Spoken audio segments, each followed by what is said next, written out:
I've been a sneaky boy. Yes, that's how I'm starting this segment. I've been a sneaky boy. I told you guys that I have like multiple personalities, okay? Okay. It goes back to when I was working in real estate. In order to find like good listings, we would sign up for other brokers like listing alerts, and they didn't like to send emails to other brokers about the deals that they had, what they were pricing them at and things like that. So we would create secondary emails pretending to be somebody else in order to get on their email list. It's like a little sneaky. There's nothing technically wrong with it. It's just you pretend to be Wadsworth Majinski, and all of a sudden you get on their email list and you can see what they're up to, which is always kind of fun. And I did a similar thing with Warner Brothers Games job postings, where you get emails for job postings that they have. Like, they probably don't want some YouTuber on the email list, but what are you gonna do? What are you gonna do? I want to know what jobs you're hiring for, and I want emails about it. So I signed up for their email lists under like a secondary email, and I have it forwarded, and I've been keeping an eye on it because they are hiring a lot. And specifically, I've been looking at job postings from Avalanche, which is the studio behind Hogwarts Legacy. Okay. Of course, they're working very hard on Hogwarts Legacy. They're putting a lot of effort in, and I found something. Something sneaky, something suspicious. I kid you not. Warner Brothers Games is hiring positions for an online multiplayer RPG. Specifically, if you click on the job posting, you can see they are describing it as a job at Avalanche, Warner Brothers Games studio located in downtown Salt Lake City. This is the studio working on the sequel to Hogwarts Legacy. They are also hiring this position in San Francisco, allegedly a support studio for Hogwarts Legacy 2. What is this job? A lead designer on game systems for our online multiplayer RPG. You'll spearhead the design and implementation of numerous gameplay loop systems that tie together the player experience at a metagame level. You will collaborate closely with the game and design directors to oversee and implement the strategic integration of player progression in game economies, social systems, and game mechanics, ensuring that these systems create an engaging, cohesive, and rewarding player journey. In this role, you're going to lead the development of core gameplay loops, meta systems, player progression, skill trees, crafting, in-game economies, and mission systems, define the balance, meta level features that enhance long-term player engagement, retention, and monetization strategies. Create, prototype, and iterate innovative gameplay features that harmonize across various in-game systems, blah blah. And then like typical things like define and document the vision for systems features. I mean, pretty standard stuff. Qualifications, they are looking for 7 years of experience in game design with at least 3 to 5 years leading or owning major online multiplayer gameplay systems, and proved experience designing, balancing complex things, multiple in-game layers, of course, Unreal Engine 5, cross-functional teams, all of that. What else are they hiring for? Well, it's not just this. It is also they're hiring for lead designers on gameplay. Also at these 2 locations for their online multiplayer RPG. Now, somebody did tell me, Luke, baby, this is probably just a typo. What a lot of these companies do is that they copy one job listing and they paste it somewhere else. And this is something that's actually happened just like the other day. Timur posted on X, Arcane Leon is hiring a dev tester for Marvel's Blade, and the preferred skills list experience with the creation kit and modding community. What? Why would they need experience with that? Well, it turns out this was an accident where they copy and pasted it. Bethesda's support actually responded. Shocking, I know. They can barely respond to actual like in-game problems, but there you go. Thanks for bringing the error to our attention. It's not related to this role, and we're removing the listing. So that can happen sometimes. But in this case, they have multiple job listings, and they specifically get multiple times in the listing. The first line of it is online multiplayer RPG. It is in the header for the job listing. And then they describe how you're going to do it in ways that can bolster monetization strategies, long-term player engagement, and retention. All of this. Like, this is not a typo, is all I'm saying. Okay. Now, here's the thing. Because immediately I know people see this and they're like, oh God, it's over. It's all over. But here's the thing. There's a couple of possibilities. Number one is that this is for a second project, that this is like a spin-off team that they're hiring for, you know, that they're bringing people in for. And this is a secondary project that's been greenlit specifically by Warner Brothers executives because they want to get a little piece of that live service pie. And they think doing it in the context of likely a Harry Potter MMORPG, that could work. So that's possible. It's a spin-off project. Counter argument is that we don't know of anything else being made at Avalanche. We do know they're working on a sequel to Hogwarts Legacy. So a new game would be surprising and probably pretty early. And it's like, I don't know, hiring gameplay designers, world designers is not one of the first things you do. Like if they're in pre-production, they wouldn't be hiring these roles in two different locations. Okay. So it could be a secondary spin-off project that's brand new and it's going to be separate to Hogwarts Legacy 2. I would guess probably not.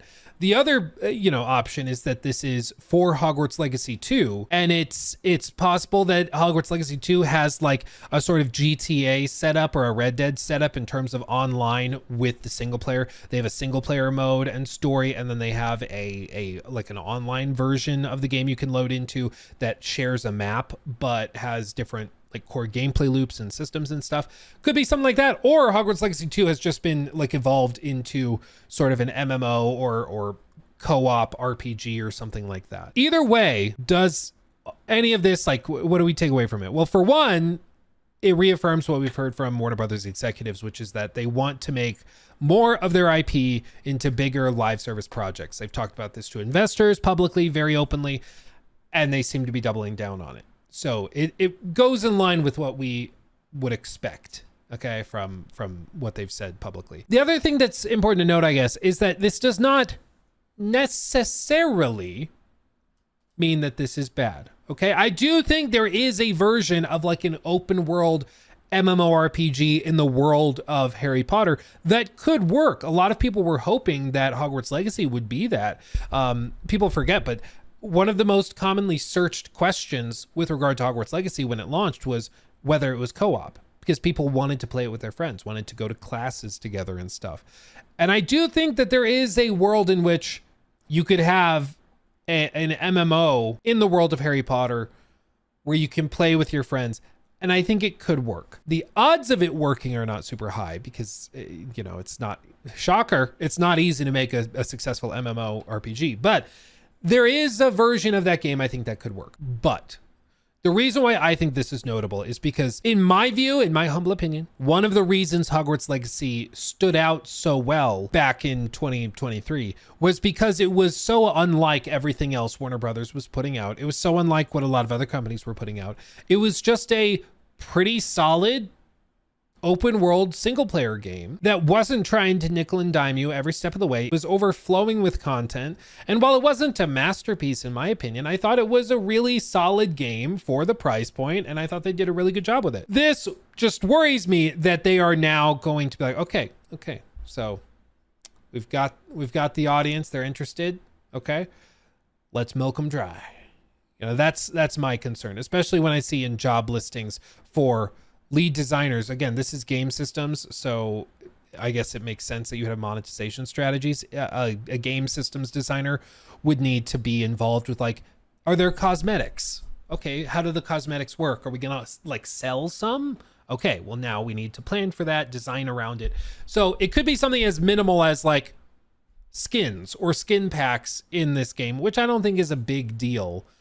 That I don't think skins make or break games necessarily, unless the game or unless the skins available in the game without buying anything for real money suck ass, which has certainly happened before, where the in-game skins suck, but the ones you can buy are good. Everything else sucks though. But if we look at like the lead designer for the world, the gameplay bits here, you can see that they talk about work with product managers, player behavior insights, make sure gameplay is balanced, fair, well harmonized with game activities and progression systems. Yeah, flowcharts, user stories. This is all pretty standard. Nothing here is that shocking. But this again is related to the online multiplayer RPG once more. So I'm not sure what to make of this. It could be that they've just pivoted Hogwarts Legacy 2 into like a multiplayer MMO. That could be it. It could be a spin-off project. It could be a separate mode for this game. We don't know. But what does seem to be the case, and I would bet good money on, is that there is a massive online multiplayer, likely Harry Potter game, in the works over at Warner Brothers Avalanche. And for some people, they will rejoice, you know, and I'm going to keep an open mind with it, of course, because like I said, I think there is a version of an online multiplayer game in the world of Harry Potter that could be very successful and could work really, really well. But we'll have to wait till we see it because that's the big thing. Is it's all, you know, easier said than done when you're just talking about it, but it's how it's executed, and it's also how much they're being pushed, because this doesn't seem like the kind of thing that the game designers are doing necessarily because they think it's what makes sense in the follow-up to Hogwarts Legacy 2, but rather in the context of everything else we've heard from Warner Brothers executives, where they're like, we have a ton of amazing IP, which is true. I mean, they own Batman. They have access to Lord of the Rings. I mean, they have so many massive IP that they could use. And in the context of video games right now, they're basically using nothing, like none of it. It's all just a waste, total waste. So it's true they have a lot of very successful IP, big IP that they could utilize much more effectively than they are right now. But it's all about execution, you know? It's all about execution. And I think this brings us back to the what we've talked about a lot on these channels, is that it's not just live service that's like a dirty word and why people freak out. It's because of more what live service represents. This generation, we've seen so much talent, time, and money squandered at the altar of live service games. It's been really depressing to watch, where it's just hundreds, or even in the case of Bungie, billions of dollars that are burned for games that nobody really wanted, nobody's really interested in, that often aren't finished, aren't done, and are clearly being made because like the executives are chasing live service dollars.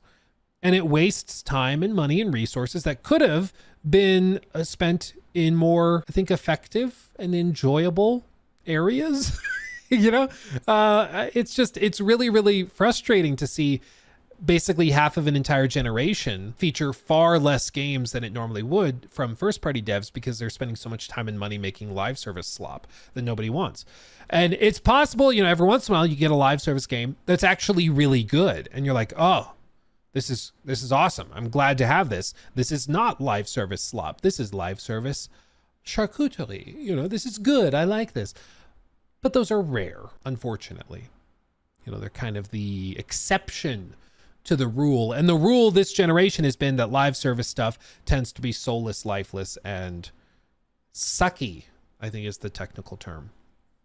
So we'll keep an eye on it. You know, I'm sure when they reveal it, it's going to be very interesting to see that, you know, they're going in this direction, because I think a lot of people are not in tune to that. But I do think they need to do something bigger and exciting for the follow-up to Hogwarts Legacy, because for a lot of people, Hogwarts Legacy represented the first chance that they could really go and explore the castle and kind of live out that fantasy from when they were kids as a student. And they got that. And now I don't think a sequel that just like adds on Diagon Alley, I don't think that actually hits the same way. I think that it sells well, but I don't think it sells 23 million copies. So I think they needed something bigger and more exciting to throw on here. And this could be it. This could be it.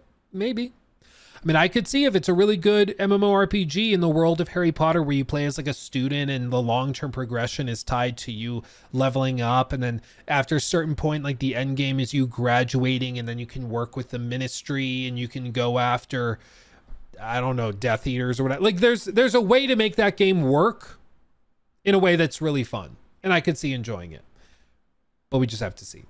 And we don't know, but we should find out soon enough. Because they released Hogwarts Legacy in 2023. They worked for 3-4 years. I mean, we might see the first trailer like maybe later next year. It's potentially about right there. Yeah. So we'll keep an eye on it, fam. We'll keep an eye on it, and I will stay subscribed to the job listings. The reason I was subbed to this is because I suspected that eventually a job listing like this would pop, and sure enough, it has happened. So I'll keep subbed, because I'm also subbed to some other, allegedly, some other company job listing services. So I'll let you know if I find anything else. Sneaky boy Luke is on the case. He took my thing.